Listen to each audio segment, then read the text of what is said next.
Hello, everyone. This is Jorge Diaz, president and founder of Larry Jacob Internet Marketing, and I'm bringing you another episode of Transforming Small Business Thinking. Now, this is part two of a two-part episode with Francis. Francis, thank you so much for continuing with us in the second part of this. Oh, no problem. Cool. So if you want some more information on where we started with this, watch the first episode. But Francis and I, we're going to get into the story branding process, exactly how it works. In the other one, we talked about the problems we're trying to solve, and really it's how do we really attract audiences to our message, and the story branding process goes over that. So Francis, why don't you kind of get us started? Give us an overview of how StoryBrand works. Yeah, so StoryBrand, for those of you that, just to recap, it's the way that we look at our marketing and our messaging. Most of our marketers have flipped marketing the wrong way. They're focused on themselves. They're focused on me as the expert. I've been doing this for a long time. I'm really good at what I do. I produce results for my clients. And that's just doesn't work. It doesn't resonate with people. And so we want to take and flip that around and focus on the needs of our customers, of our prospects. What is it they're struggling with? What do they want? Why can't they get it? How do we help them do that? We do want to establish our expertise, but that's actually not the first thing we want to do. The first thing we want to do is let them know that we understand who they are. So that's kind of a baseline. We're going to go through these 7 steps here in just a moment, but I wanted to give you that underlying piece so that you have a background as we go through these steps. Cool. So I guess number one, right? Number one is what is it your client wants? What is it your client is trying to accomplish? Now, you do have to be mindful of this. If your business does multiple things, George, you and I were talking, you've got several different products that you deal with and several different types of customers. You want to do this process holistically for your company, but we don't want our homepage to be a smorgasbord of 15 different things that we might offer. We want to have it deal specifically with us as a company and who we help. If you wanted to get really more narrow, like you have a program for people who help other people, like partners, that would be a different brand script. We go through this process just for them. But for those of you watching this, generally speaking, we do this for our company as a whole. And the first thing we have to do is find out what does our customer want as it relates to our product or service. And so if I was going to ask you this question, George, what do your clients want? So for me, yeah, usually it's an error-free experience or a painless experience to get them their content online in the form of an online course. So your people want to get online, they want to get an online course, but even deeper than that, you said earlier to me, what are they trying to get away from? What's the pain point that they're experiencing? Oh, they're typically consultants, and they're limited in the number of hours they have, so there's only so much money they're going to be making. Yeah, you see the difference in those two things?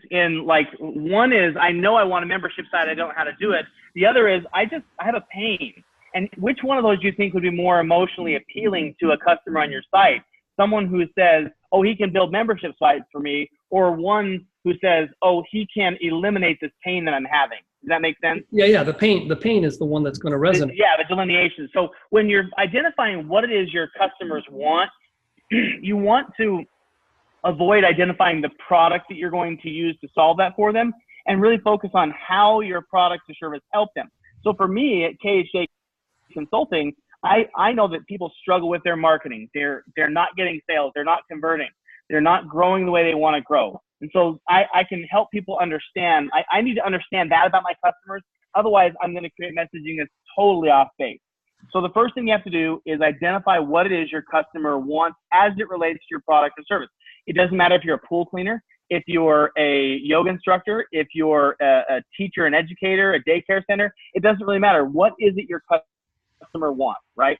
And I'm going to give you a tool here at the end, unless you think it's more appropriate to give it to them now.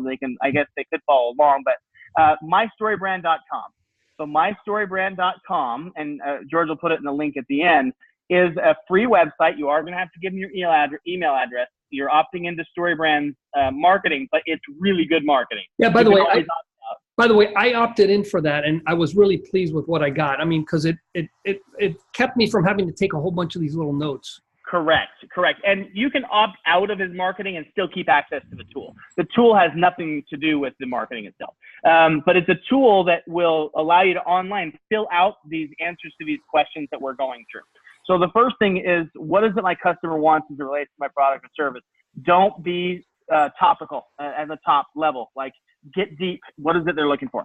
The second thing we have to identify is, what is stopping them from getting it? Externally, what's stopping them from getting it? So let's say, for instance, I want to buy a car. What I'm looking for is reliable transportation. What's stopping me from getting it is I don't know where to, there's so many choices out there. I don't know who to turn to. I don't know where to go. I don't know who to trust. Does that make sense? Yeah. From an external standpoint? No, and it could be, you know, I can't afford it, or I don't have a good Yeah, credit. I don't know how. Yeah, correct. There's all these things that go along with it. Now, the key to StoryBrand and the key to effective selling is this third piece, which is internally, how does that external problem make me feel? So I know I have someone that wants to buy a car, wants a reliable vehicle. They don't know where to get it because they're afraid of getting ripped off. And that makes them feel like, oh, they're resigned. They're worried about getting taken, spending too much money. They're worried about buying a lemon. If we can address those problems in our marketing, we've got them. They can buy a car anywhere. George, are you the only person that builds membership site solutions? No, there's a whole bunch. There's others out there. So how do you differentiate yourself from the others? You let them know you understand their internal problem. If you think about this in a grander scheme, a fun scheme, it's movies, right? I use Star Wars. George, you use Game of Thrones. I'm not a Game of Thrones guy, but you use Game of Thrones. So in Star Wars, you have Luke Skywalker, who is the hero of the story. What Luke Skywalker wants is he wants to save the day. He wants to save the planet. He wants to take care of his family and his friends, right? And externally, he doesn't know how to do it. He just doesn't have the capability of doing it. Internally, he's not sure he ever will. He's not sure he's going to be enough. He's not sure he's going to learn in time. And so he's scared for his family and friends. Does that make sense, that flow? And right. You have an analogy you use in Game of Thrones as well for that same thing, right? Right. You've got these guys, they're in a quest, and do they have the resources? Is the other side too, all powerful against them? They're up against the odds, right? Yeah, so the internal problem, the internal struggle they're having, if you can conquer that, if you can show them that you get that and your stuff answers that, you've got it. That's the words that are going to make people buy what you have to sell, right? And what's really interesting is that I don't even have to be competent in my field. I don't even have to be able to deliver. I mean, I could come up and put a huge story, and I'm not an attorney, and what I'm selling is legal services, but I'm not even legally able to sell legal services because I'm not a lawyer, right? Right. That's the magic behind this. Now, the next step will help to, eventually you're going to get to the authority piece, and you'd be in trouble in that scenario. Right. But the last piece of the problem, if you think about it from a ladder, what they want, what's stopping them from getting it, how does that make them feel? That's the internal problem. To lastly, why is it just plain wrong? Like, why is it just plain wrong? We're living in a world of fairness, and we want people to understand that you shouldn't have to feel this way. Like someone who buys a car, you shouldn't have to feel like you're going to get ripped off. It shouldn't be that hard to buy a used car. I think any one of us here would say, yeah, that's true. It shouldn't be that hard to buy a used car. For any of you out there that are TV watchers, there's an auto brand, used car auto brand called CarMax. And if you see CarMax commercials on TV, what's that? They're the best. If you see CarMax commercials on TV, they don't sell cars. They don't sell cars. What they're selling is the experience of buying a car. They talk about their sales reps are salaried and not commissioned. Their prices are no haggle, so I don't have to worry about being there for days and days and, is it the lowest price? They have a 37 checkpoint guarantee that proves that you're not going to get a lemon, right? That's what their commercials are about. It's the ease of the process, not about the cars they buy. They'll buy your car even if you don't buy theirs. Just right. So they've eliminated all the concerns that people have with buying a car. That's what their commercials focus on. It's not about the external problem of, hey, we're centrally located and we have millions of cars and we've got this one on sale and we've got this. It's not that. That's not what they're focused on. What they're focused on is eliminating my concerns about, and when you watch their commercials, you feel from them that they say it shouldn't be that hard. It shouldn't be that hard. You shouldn't be worried about buying used cars. You want to meet that guy. Right. The guy that's always talking whatever, it's almost like I want to meet that guy. He just seems like him. Yeah, totally. Totally. They found the right spokesman, right? So once we've identified the problem and we focus on the internal and the philosophical nature of that, that's where we step in. We're the guide, right? So we are the guide in the story. So it's Obi-Wan Kenobi, it's Yoda. I don't know who it is in Game of Thrones, because again, I don't watch Game of Thrones, but it's, yeah, a whole bunch of guys, right? So the guide is two parts. They have empathy and authority. You need to show your audience that you empathize with the situation that they're in, and that you have the authority to fix it. Meaning, I've got the background, I've got the years experience. And CarMax does that when they talk about being the largest used car dealership in the world. Like, that's pretty good authority. Yeah. But how prominent is that on their website and their commercials? It's not. It's there. It's like salt in a recipe. If you do too little, then people are like, well, who are these guys? If you do too much, and here's a key point: if you put in too much authority, you're trying to be the hero, and it doesn't work. So it's just the right amount, right? So with George, I need to know your background to the extent of that you're not some fly-by-night, that you have been doing this, you've been working with customers, that you have built membership sites, that you get it. But you're not going to spend your entire marketing spend on your background and experience. Does that make sense? Yeah. No. And by the way, that was the big takeaway I had, because when I went, and I told you about it, and I actually wrote a blog about it. It's like, I'm not the star of my marketing program. My client is. Yeah. And that was a really interesting way of seeing it. I'm like, I'm the Yoda, but Yoda never upstages Luke Skywalker. Nope, never. I mean, in later movies when he's doing those flips around and all that other stuff, but that's not upstaging. That's back to his story, right? That's not Luke Skywalker anymore, right? Now, what's really, really interesting about that idea of the guide is you have to have the empathy and the authority that goes along with that, right? And so we have to show them that we get what they're going through, and we're the person that's going to solve that for them. And so, and that realization it's really is eye-opening. It's a valuable thing for us, because we are the person that helps our customers go through that process. Again, if we focus too much on ourselves and us, then we're back to being the hero, and it just doesn't resonate with people, right? So we're the guide. And so I love that you got that realization. In fact, for most people, that's where the eye-opening comes, is that who they are, what their role is in this process. All right. And so once we've established ourselves as the guide, we have empathy statements like we know what you're going through, we've experienced this before. And what's really interesting about this, George, is when you get really good at this, your About Us page is not about you. It's about your customer. If you think about, like, if your About Us, you can write your About Us section like, listen, I used to work in corporate America. I hated it. I hated the lack of control I had, and I saw a need, because membership sites are a great benefit to eliminating, dollars for. So you start writing about your customer. You start talking about why you're doing what you're doing as it relates to the deficit that your customers are experiencing. And so it's not about it. You and I both, we talked about this offline. Larry Jacob was your mentor, father?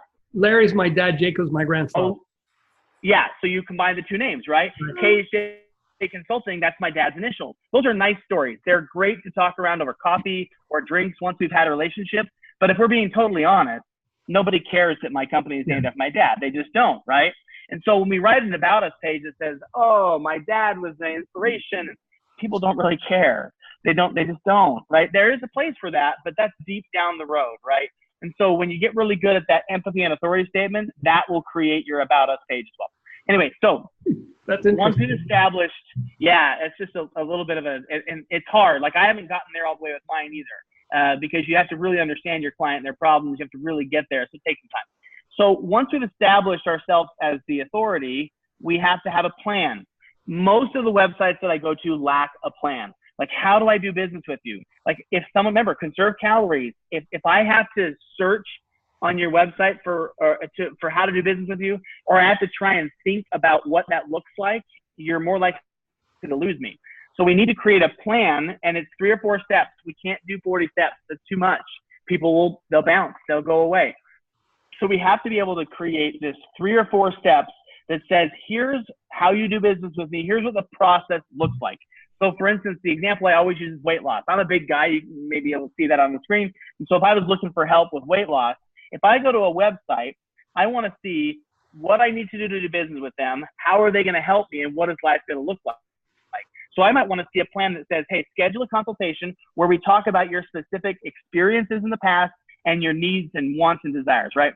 Step 2 is I'll create an exercise and diet plan that it works just for you. And step 3 is experience the best health of your life. So we make it easy for our clients to see what doing business with us look like. Does that mean it's going to be easy? No, losing weight's hard work. We're not trying to gloss over the work that it takes. What we're trying to do is show them the path to success. Think about being on one side of the river and success is on the other side of the river. What are the 3 or 4 stones we can throw in the river that help them get across? If it's 40 stones, I'm just going to find another way. I'm just going to leave. I can't do it. But if I can see there's 3 easy stones to step across, then I'm golden, right? And every business is a little bit different. Depends on your product. Some businesses, it might be purchase my course. That's fine. But what does it look like? Again, if you go to your website now and all your listeners now are going to have this curse of knowledge, when they go to a website, they're going to be like, okay, so what does this mean for me? How do I do this? How do I take, okay, buy now, but then what? Like, am I going to access the course? Am I going to get this free stuff? Am I going to, what is going to happen next, right? So for me in my business, it is schedule a consultation where we talk about what you need for your marketing and what's missing. And then I build a plan, and I build the plan out and I implement your funnel. And then your business grows the way you always want it to, right? That's kind of my plan. Doesn't mean it's going to be easy. It doesn't even mean it's going to be cheap, George. We're not talking about cost.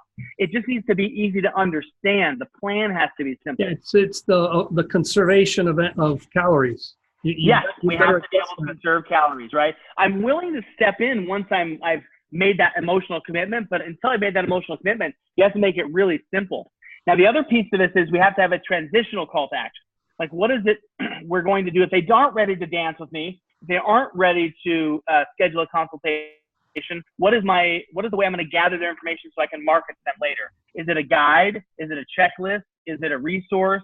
Is it a 5 things to avoid? Like for you and your membership site, it could be the 5 critical components of the membership site, or the 5 ways membership sites help you stop trading dollars for hours, or how to make passive income through a membership site, right? So it's something that relates to what you do for people that's going to entice them to give you their email address so that then you can market to them later. Too many websites are missing this particular piece. And so that transitional call to action is really, really important. Now, the last piece of this puzzle is split into 2. It's success and failure. Everybody needs to understand, what does success look like in doing business with me? What are you going to get as a result from working with me? And what's going to happen if you don't? I'm not talking about scaring people into doing business with you. A number of years ago, my wife and I moved out into our house. We lived in an area where there was no other houses, and pest control and security systems. They live in new developments, right? And this guy knocked on my door and he said, "Hey, I'm selling security systems." My wife and I, we're not super worried about that. So I said, "Listen, I'm not interested." And he said to me, "So you don't care about the welfare and health of your family?" Like, that's not a great selling approach, right? I mean, yes, you want to show me what life looks like without using your product or service. We're not talking about scaring them into doing business. Like, George, you would never say to someone, "Oh, so you don't care about your customers? You don't care about making more money?" You wouldn't do that. You might say, "Hey, stop wasting time and money," or "Stop losing leads," or "Stop trading dollars." So it's reciprocal of the benefit, right? If I say stop trading dollars for hours, then you can start earning more passive income. Does that make sense to reciprocal? Right. And so you want to focus about 70-30, 80-20, success to failure. And our images on our website and everything should be pointed towards the success. But there do have to be stakes in the game. They do need to realize that there's going to be the problems if you don't do business. Like when I go to a health and wellness site, if I don't understand that there are some detriments to me not taking care of my health, then I'm just like, oh, okay. Like I went a few years ago, and I know we're getting close to time, but a few years ago I went to a doctor and they said, "You're pre-diabetic." I'm like, oh crap, that scares me, right? So I'm like, okay, so I started eating better, and I happened to be going to Utah to see my family, and I have a cousin who's a doctor. And I told him that, and he said, "What were your levels?" And he's like, "Well, everybody's pre-diabetic in theory. Like your levels really they're high, and you're overweight, and you should lose weight. But the pre-diabetes is really just a way to get you to lose weight." And all of a sudden, I'm like, oh, well, then never mind then. Like it's not really that important, right? So he removes all, right? Yeah. Thank you, cousin. Right. But the point is, there have to be stakes in the game. If there are no stakes in the game, why would you make the effort to make change if there was no stakes in the game? So we do have to show them there are stakes in the game, but our main focus is on the positive. Does that make sense? Yeah. And then those are the 7 things I've been counting. Those are 7 things. Those are 7 things, right? And so if you'll go to mystorybrand.com and you'll access that, there's a great called a brand script, and you can enter those in there over and over. And there's also short little videos. And in the first episode you gave, but it's earlier you mentioned it, mystorybrand.com, right? Mystorybrand.com. Mystorybrand.com is where you have to enter your email. Yeah, you can opt out if you want, but you get the tool. Like I have the tool, even though I'm not getting the emails anymore. So it's correct. It's and you can save up to 10 of them. So you can save up to 10 in the free version. Now, unfortunately, and I tried to convince Don not to do it this way, but he didn't listen. You cannot purchase an upgrade. So you can't like pay $30 a month. You lose them. You have to delete them. You can print them. They're a PDF, but you can't save them beyond 10 unless you buy their online course or unless you come to their live workshop, and then you get access to the unfiltered version that you can use as many as you want. I told them I thought that was a mistake, but they didn't listen to me. But they've made like $10 million in the last 2 years, so it's hard to argue with them, right? Yeah. So it's a great tool. It's a free tool. It's a great way to help your business grow. And quite frankly, anytime you launch a product, anytime you launch a service, you can do it. Like Don jokes around that he does it when he story brands whether him and his wife are going to go for dinner. Like, what do they want? What's stopping them from getting it? How does it make them feel? It's kind of a joke, but yeah, you'll find yourself doing this forever. Cool. So one more time, tell us how people can reach you. Yeah, so KHJ Consulting at khjconsulting.net. And on the website is a place that you can schedule time with me. Please, any of you who are interested, it's a no obligation. I'm not going to harass you. You will get a couple of emails, of course. I wouldn't be doing my job if I didn't. But there's no obligation. You can, and we'll talk about your business, what you need, and how I might be able to help. And I'm not going to try and sell you something you don't need. If you feel really good about your ability to do your brand script, let's just talk about your business. And, take my half an hour and then, more power to you, right? But you can also there's resources on there. It talks about StoryBrand. So I'd love to talk to anyone who is interested in talking to me. Great. Hey, thanks again for your time. This was informative and entertaining. Well, thank you. I appreciate the time, and good luck to everyone. Let me know if you need my help. Okay, take care.